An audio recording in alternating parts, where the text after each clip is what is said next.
Welcome back guys to What If Ainz Guildmates Transfer to New World Part 9. Don't forget to subscribe, turn on notifications by hitting the bell icon, like and share this video. Let's get started. Chapter 14. In her short life, Nia did not have the opportunity to see many things around the world. Up until the Jaldabaoth incident, she had lived a rather sheltered life, never stepping foot outside the Holy Kingdom itself, and residing in her hometown for most of that life.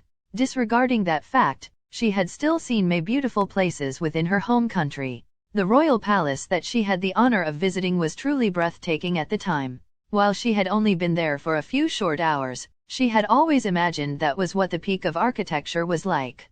Now she could only laugh at how naive she was. The moment she had stepped through the portal, she simply had no words to describe what she saw. The only thing her mind could reasonably come up with was calling it a haven of the gods. The dimensions of the hallway they were currently walking through were exceedingly large. It could probably fit a small house in the middle and still have room to walk around it. While the size gave her the feeling of being small and insignificant, she had accepted that she was compared to the truly awe-inspiring sights. Pillars that sparkled all the colors of the rainbow from the room's light descended on all sides of the room. While she didn't know what material it was made of, it certainly wasn't cheap. Beautiful pearl white walls made up the sides of the room, etched with gold embroidery, that created truly beautiful works of art. While she wondered if the artistry was truly made of gold, she decided to stop thinking about it, as the splendor of the passage was already becoming too much to bear.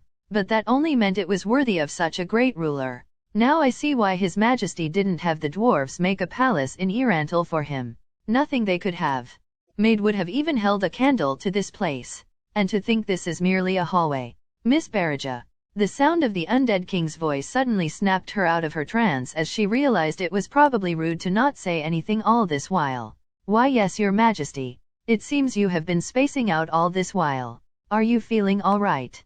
Of course in Sama. I was merely stunned by the magnificence of this hallway. It far outstrips anything I've seen in my life in terms of beauty. This was not mere flattery. She truly had never seen something so magnificent. In response to this, he simply gave into a bout of light-hearted laughter. It would seem he was truly happy with what she had said. Ha ha ha, is that so? No, I won't act that way to you. My home truly is incredible, isn't it?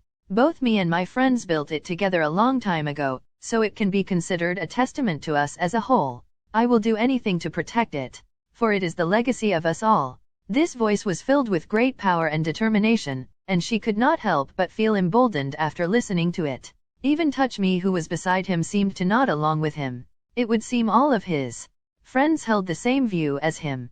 You built all of this, Your Majesty. Indeed, with the help of my friends, we created a paradise where all of us and the children could live in peace, and now that some have returned, that may finally come to pass.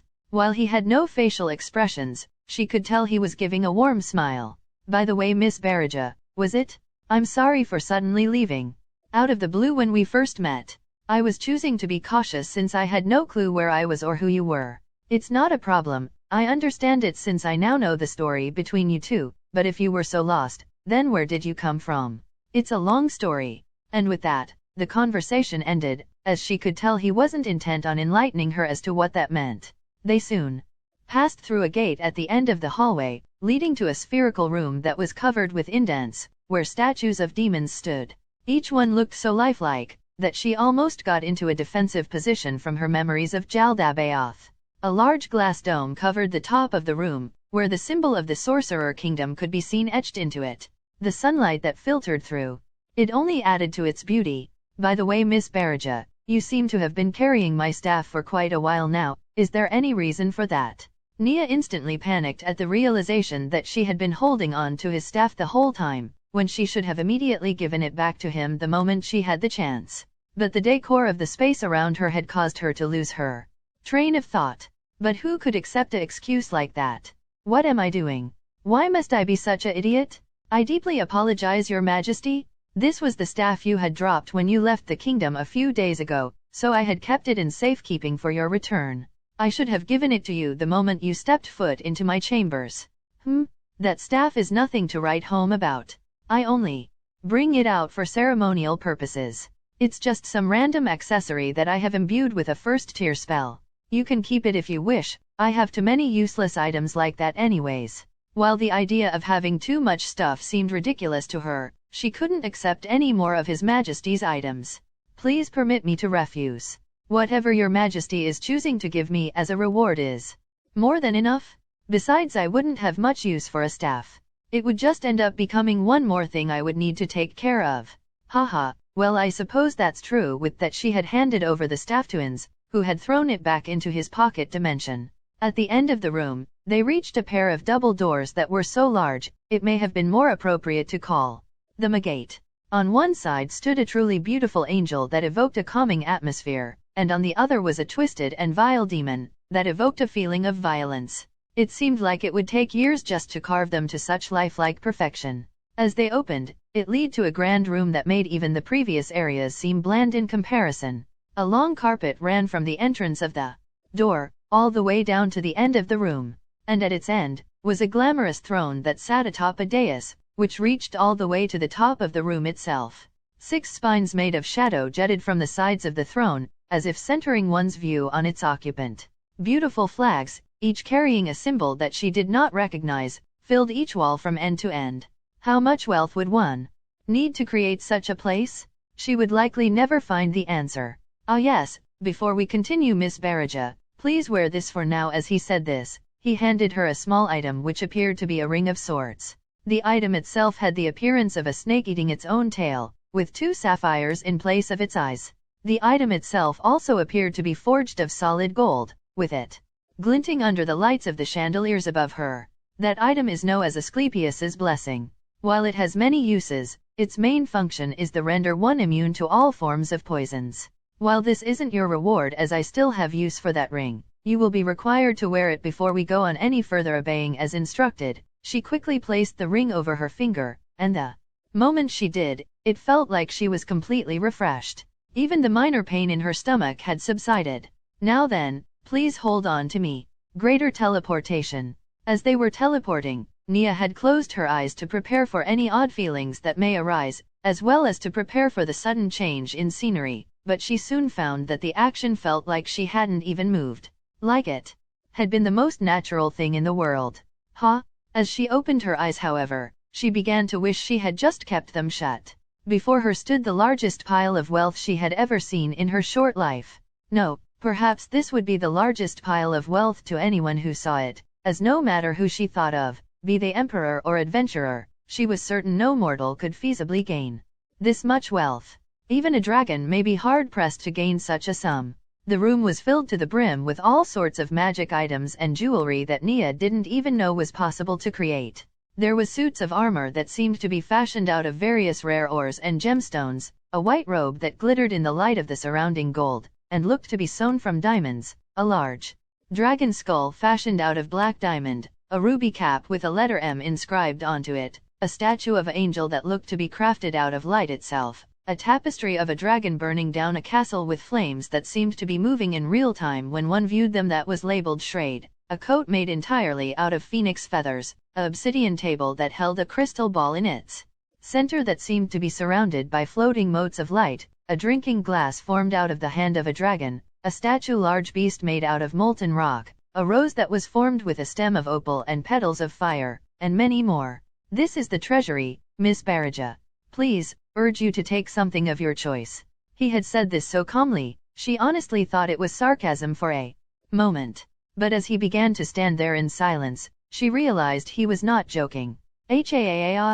Please wait, Your Majesty. This is way too much. I could not in good faith take one of these treasures from you. Please reconsider. While this room may only exist to most in a thief's dreams, she honestly didn't want the pressure of taking anything. She had already received far too much, and from the king of another nation no less. It's fine. These trinkets are hardly valuable. Besides, you've done so much for me without expecting anything in return, so it's only natural that I would return the favor. Hearing him say that life-sized sculpture of a woman holding up a flower carved from solid gold was hardly valuable caused her eye to twitch for a moment. And as she was about to object again, Ainz quickly put up a hand to end her argument before it even began. I'd be rather upset if you didn't take anything, you know. NGH. While she knew that she was being foolish, as this came down to her own feelings rather than logic, but she could not bear to see the great man she admired be unhappy. And it would be a waste to come all this way and not take something, then I would have just wasted His Majesty's time. After some minor deliberation in her head, she finally decided to accept. Very well, Your Majesty, I will accept this honor you have bestowed upon me. It's not an honor, just repaying you what I owe. Now, please pick out whatever you wish. While the pressure of picking something had worried her, it was now added to the pressure of trying to pick something within a reasonable time frame. How can I choose one article when everything looks so expensive? I should probably find something that looks relatively tame. After searching for some time, she came across a band that was silver in color and was surrounded in white etching. Unlike most of the items here, it did not glow with power, or appear overly garish, but was instead a normal piece of jewelry that a noble may wear.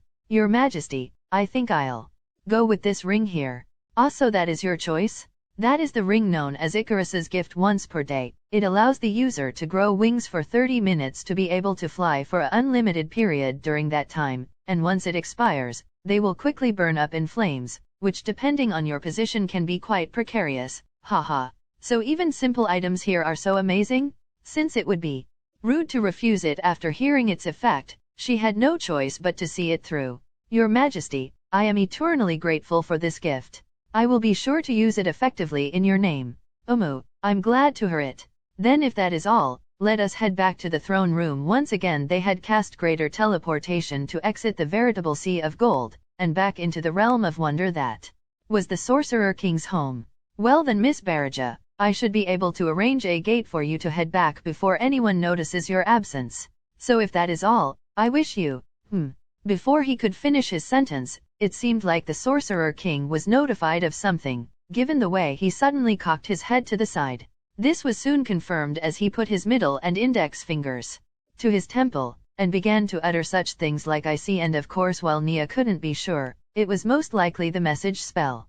Miss Barraja, before you go, it would seem that Shiza wishes to speak with you. Are you able to do so at this time? This thoroughly unexpected announcement made her quite happy. It had been quite a while since she had seen her, since the end of the war in fact. Therefore this was a truly happy time for her. Of course, Your Majesty, tell her I'll see her as soon as I can. Wonderful, then Decrement, could you please lead Miss Barraja to the Pleiades' private room? Seemingly out of nowhere, a truly gorgeous woman made her way to the group. While she wasn't as pretty as, say, Albedo, her looks were still truly astonishing compared to anyone Nia had seen. As you will it in Sama, it shall be done. Barraja-sama, please follow me. While it made her nervous to be referred to with such a title, she endured it, unhappily obliged the maid, but couldn't help but wonder, how did His Majesty acquire all these amazing people? So that's what she's really like, huh? Cute. Ainz couldn't help but agree with his friend by giving a small sound. After she had left the chamber, the way she acted loyal yet nervous gave her a lot of parallels with Mare, and he found the attitude to be utterly adorable. Of course he would never say such things to her or others. He had an image to protect after all. Seeing that they had run out of things to talk about with her gone, Ainz decided to bring back up the topic of leaving this world. Now that we have the chance, Touch Me, I'd like to discuss how you may be able to leave this world. Touch Me instantly put his full focus on Ainz, as he didn't want to miss an opportunity, nor miss knowledge to help him find his way back. Unfortunately, we know very little about anything that could have caused this disturbance that brought us here, but what I have learned is that it has only began recently. 600 years ago at the earliest. So while we may not know anyone who knows what happened to us, we would have to find a being who has lived for that long to tell us how this occurred. Touch Me began to nod along with what he was saying, as it was making a lot of sense to him, but therein still lay the problem of not knowing if they had a way back at all. Do you know anyone who has lived for that long? No, we haven't thus far, but if anyone were to know, it would be Demiurge. Once Albert is done talking with him, we should ask him about our future movements as well as any long-lived individuals. But we have to be careful, since he seems to think I already know this, so he tends to be coy with his answers. I see, but we still have to try. Then let's wait another hour and see if they have finished their discussion, then we'll just head for whoever he points us to. Right. So before that, let me tell you about some of the things I've noticed about this world. And once again, Ainz dove into the pastime he so deeply missed, of talking with his friends about random topics, which caused him to feel quite happy. Please guys, if these two could make it, then that means you can too. Please, let more of you be summoned here that are willing to stay with me. I need you. And describing things non-stop is hard. By the way, there is some references in the treasury if you caught them. Also, would you prefer the next chapter next, or a intermission where Nia meets the Pleiades? Chapter 15, Intermission. This is the Pleiades meeting room, Baraja-sama. And with that, I bid you farewell. As the maid named Decrement bowed and took her leave, Nia began to walk towards the large oak door with golden inlays. While she had passed all sorts of wondrous sights on her way here, it still shocked her to see such beautiful works of art everywhere she went. She slowly approached the entrance and gave a light knock.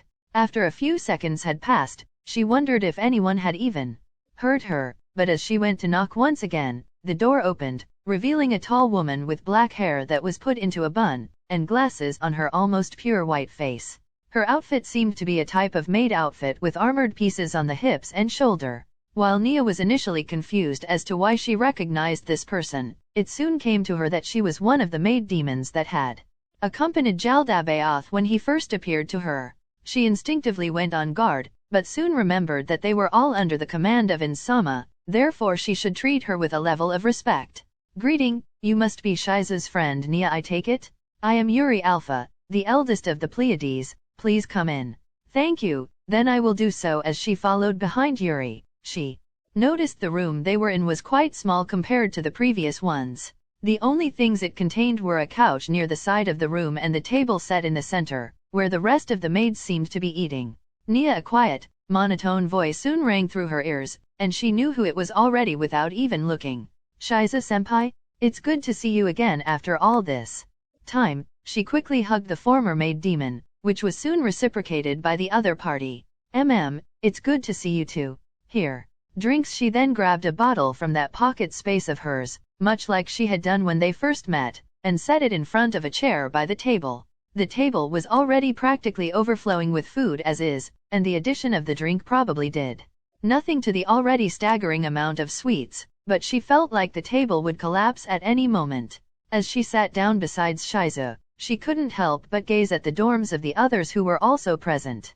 Just like Shiza, their beauty was almost sculpted, reaching a height that no human could realistically attain. Let me introduce you. This is Yurine. She is the older sister of us all. Though I've already introduced myself, it's nice to meet you, Miss Baraja. Just Nia is fine, Alpha-san. Nia found it odd that they referred to each other as sisters, given the varying difference in appearance, and seemingly race in some cases. It must have been a sign of care as opposed to actual family. If that is the case, then I would be honored for you to call me Yuri. With both parties seemingly coming to an understanding with a quick nod of the head, Shiza continued the introductions. That's Lupis Regina. She is second eldest. The person in question had fair brown skin with red hair that was tied on both sides. Unlike some of the others, her outfit was seemingly bereft of any armaments, though knowing the level of power they all possessed, being a rating of 150, it most likely was not weak. Heya, I hear you helped Shiza-chan during the invasion of Jaldabaoth, so sorry about all the people that died, but you can't avoid it, I guess. Pleasure to meet you, seeing as all the previous encounters with the maids had been relatively tame with calm personalities. The contrast of the extremely outgoing personality of Lupis Regina was quite a shock. Though she was somewhat annoyed with the carefree nature that she spoke about her people, she didn't let it show. The pleasure's all mine, Lupis Regina-san. It's nice to meet you as well. Lupu, you shouldn't act that way in front of guest. Is not very befitting of a battle maid. It's fine, Yurine. Besides, she knows I'm just joking, right? Though her smile was a friendly one, it seemed to be hiding something more behind it that Nia couldn't place. As she was suddenly put on the spot by her, all she could do was croak out a why yes. As Yuri sighed in defeat, Shiza continued on with her spiel. Over there is Narberyl. Both her and Solution share the title of third oldest. While both Shiza and Yuri had armored pieces on them, Narberyl's outfit seemed to be fashioned for combat. Most of the material seemed to be metal, with it covering most of her actually outfit. While Nia imagined that it would be difficult to move in, she must have been used to it if she always wore this. Greetings, Bag. Nia, it is nice to meet you. As you have just heard, I am Narberyl Gamma, and this is Solution Epsilon. The black-haired beauty motioned to the one sitting next to her, which was a woman with blonde curled hair whose outfit seemed to leave nothing to the imagination. Regardless, it still looked to be a very expensive article of clothing. So it's my turn now? Greetings Nia, it is a pleasure to finally meet you. According to Shiza, you two seemed to have a lot of fun during the fight against Jaldabaoth. While I don't know if I would call it fun, we did work well together during that time. And it's a pleasure to meet the both of you as well. With only one member being unaccounted for, Shiza gave the final introduction, and this here is Entima, our little sister. Her appearance was the oddest out of the sisters. Her outfit closely resembled a strange form of clothing in the south known as a kimono. Her hair was a dark red, put into two chignons. The strangest part about her, however, was her face. It never seemed to move. While the other's beauty appeared to be sculpted, hers appeared to be that in the literal sense, as it reminded her of a doll. This must be the insect-made Blue Rose spoke of. While the outfit covered any visible skin, by process of elimination, it had to be her. A sudden crack sound snapped Nia out of her thoughts, however. It would appear the cause was the head of the maid snapping from Nia to Shiza in an instant. I think you mean that you're the youngest, right? No, you. Entima responded with making high-pitched chirping sounds in an attempt to be threatening while raising her arms, but the contrast between her adorable look and her display of dominance made her seem more cute than anything else. Shiza then took a fighting stance as if prepared to engage in a round of fisticuffs. This isn't good. Are they about to start a fight here? She began to panic at the position she was in.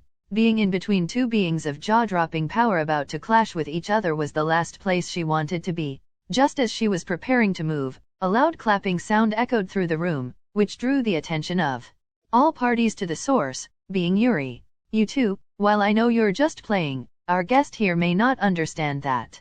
Could you perhaps continue this little spat another time? Oops, sorry Nia. It's fine, really. Just a little caught off guard is all. While she was trying to hide her fear from that little exchange, it had reminded her that everyone in this room would be an opponent that Blue Rose would be hard-pressed to beat. The fear of being caught in a brawl between two was quite palpable. Sorry. Entima gave a cheerful reply as she bit into the meal in front of her. Nia couldn't tell what food it was, but it seemed oddly familiar. Entima, what are you eating there? Human. She thought she was joking at first, but soon realized why it was so familiar to her. Upon closer inspection, it appeared to be the arm of a person that had been cooked in some way. An immediate wave of revulsion came over her, as would anyone seeing their own species being devoured before them. It's okay though, they had opposed Ainz Sama, so I was allowed to feast on them. I'm not supposed to feed on innocents. That's not the issue here. And are all of you okay with that? I have no opinions on what happens to inferior life forms, golly nipper, outside the Great Tomb. Those who have worth like you are exempt from that, however. Humans taste quite good honestly, so I see no issue with it. If they had choose to oppose Ainz Sama, then that's what they deserved. So I do wish she wouldn't eat so rudely, but if it's belonged to the opposition of Nazarick, then I have no complaints. Seeing that they were all of the same opinion, Nia worriedly looked to Shiza to get a grasp on her opinion, and saw her face was as neutral as always. But with her keen sight, she could notice a very minor grimace on her, which showed she was not very adverse to the act, though whether she felt anything for the one being eaten remained to be seen. If you don't want me to eat this, then I have some other food here if you wish. After saying so, she began to reach into the front of her outfit in what was presumably a pocket. Denied. This had been said by Shiza with a surprising amount of force. It would seem that this alternative was even worse, so she decided that it would be best not to ask what they were. Yan-chan, I don't want to watch you eat cockroaches while we're talking. Here, Kyuhyu's Kao's family are so creepy, Yano. While I don't necessarily hate them as you do, it would be best for us all for you to not do that. N-chan. Nar-chan, Lupu, why are you being so mean? I was just trying to help our guest. Please, I don't mind, continue. Nia had immediately understood Shiza's forceful tone from before and gave that curt answer with a similar amount of panic. She had honestly wished it wasn't brought up at all, as imagining the act was almost enough to send her over the edge. Seeing it would definitely not end well. So all she could do was bear through it. She would have to adopt the mindset that since they were against Ainz, they were worthy of this punishment. Well, now that introductions are out of the way, would we like to continue our discussion? Okie, You were discussing how things were progressing with your orphanage, weren't we, Urine? Well, I'd hardly call it mine as the Supreme One built it. I was just given the privilege of managing it, but as I was saying, it seems to be going just as Insama hoped. I and Pestonia take care of the children while Nigradu deals with the infants. While nothing has happened yet in terms of talents, we will soon begin to implement measures to find out which ones have noteworthy skill and have them begin to serve Insama. That's Insama for you?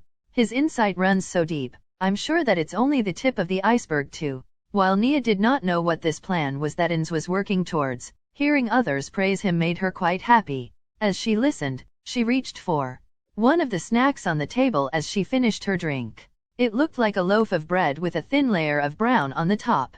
While she would normally be adverse to try it, the drinks she had been given from Shiza had thrown what she knew about food out the window. She went to take a bite and, as expected, it was delicious. Indeed, he truly is someone who was worthy to rule the other supreme beings. It's no wonder Touch-Me-sama was overjoyed to return to such a glorious person. Suddenly, Lupi's Regina snapped up from her relaxed position as she seemed to remember something. Oh, by the way, I heard from one of the regular maids that Albert Alan Odal-sama has returned to Nazareth. The response was immediate and noticeable as the group of women began to fidget around anxiously while saying such things like another one, or so soon after, and so on. Nia, who had no idea what to make of it, continued to listen in silence. Truly we are lucky to be able to serve beings as generous as them, but you have to wonder, if two supreme beings returned this close to one another, does that mean that they will all return one day? While Solution was just guessing, the idea brought the mood in the air to skyrocket, as the thought of being by the side of one's creator was something that no denizen would overlook for even a second. I hope that that is the case and we can prove worthy enough to receive such a honor. I truly hope Yamaiko-sama is happy with all I have accomplished. We must strive to repay that gift Insama has given us by staying with us to the end with the utmost loyalty. Perhaps if we show enough, our creators will return to us. The atmosphere suddenly grew heavy. While it wasn't necessarily sad, it wasn't joyous either. Hopeful perhaps? Feeling rather left out, Nia asked the question that had been on her mind for the entire time. If I may, who are these supreme beings? From what she was able to gather, they were related to Ainz in some way. But what way remained to be seen. Without missing a beat, a stream of information and praise came from Yuri to explain the question. I'm glad you asked, Nia. The Supreme Ones are the highest existence that we must eternally serve. For it was they who created Nazareth and all of its denizens, including us. And so we must strive to repay that with our utmost loyalty. There are 41 of the Supreme beings in all, with Insama standing as their leader. And while Insama was the only one to stand with us until the end, we still hope our respective creators will return someday. And recently, Touch-Me-sama and Albert Alan Odal-sama have returned to us all, and so that fills us with hope that they will return. There is nobody greater than the Supreme Ones. While Yuri had been very prim and proper the entire time she had been with her, this was the most passionate she had ever seen her in the short time they had known one another. So this must be something she believed in with all her heart. Still, one thing didn't make sense in all that. What do you mean by created? Just that. We were once nothing, and now we exist. And we shall use that existence to carry out their will. But that would make them like gods. Precisely. Insama and the rest of the Supreme Being are our gods. It is only right to see them as such, for if those who can give us life are not gods, then who can claim to be? What more could Nia say? She had already seen him as a perfect being who was the incarnation of justice, but after hearing from his confidants that he was truly a living god in the flesh, or bone as it were, all she could do was give thanks that he had chosen her to carry out his will during the war, and that she had chosen to spread his great name to all who wished to hear. It was only fitting for a new god to take the stage when the old ones allowed such atrocities to happen. That is also why we do not care of the habits of others in Nazareth. For if the Supreme Beings decided it should be so, then who are we to argue? While this was all very fascinating to Nia, something wasn't adding up. While I don't doubt your words, weren't you all demons under the employ of Jaldabaoth? How could you have been created here if that was the case? Immediately, the faces of the maids turned to worry and uncertainty. While she had hoped this was not a troublesome topic, she needed to know how this all tied together. She was hoping it was not the worst-case scenario, of Jaldabaoth being one of these supreme beings. After a substantial amount of time had passed, one of the maids, Solution, had suddenly changed her expression to a smile in the blink of an eye before she started her explanation. Well you see, Insama had not mentioned this earlier to